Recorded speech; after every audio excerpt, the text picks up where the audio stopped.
Alambre. Alambre. Ginagamit na pangkabit ng mga bagay at para sa paggawa ng bakod at iba pa.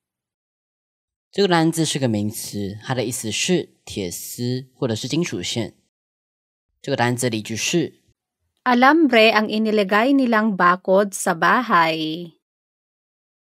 Alambre ang inilagay nilang bakod sa bahay. 他们在房子上装了一道铁丝篱笆。Alambre ang mas matibay.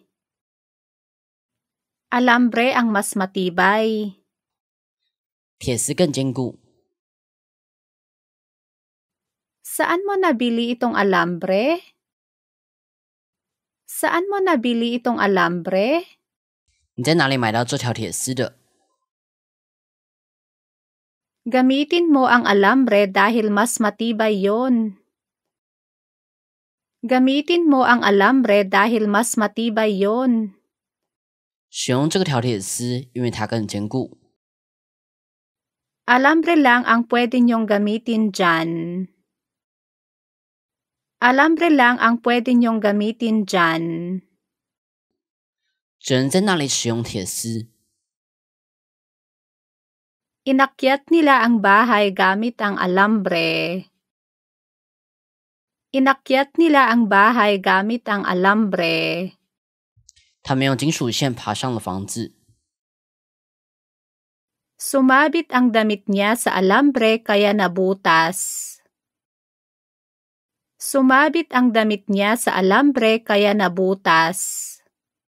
他的衣服被铁丝勾住了，破了个洞。 Nagtataka ako kung paano siya tumalon sa bakod na may alambre.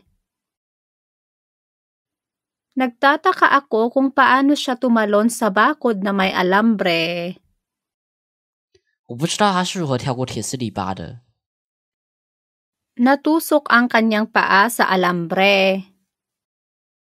Natusok ang kanyang paa sa alambre. 他的脚被铁丝刺穿了。 Gumamit sila ng alambre sa pag-aayos ng nasirang tulay. Gumamit sila ng alambre sa pag-aayos ng nasirang tulay. 他们用金属线修复了损坏的桥梁。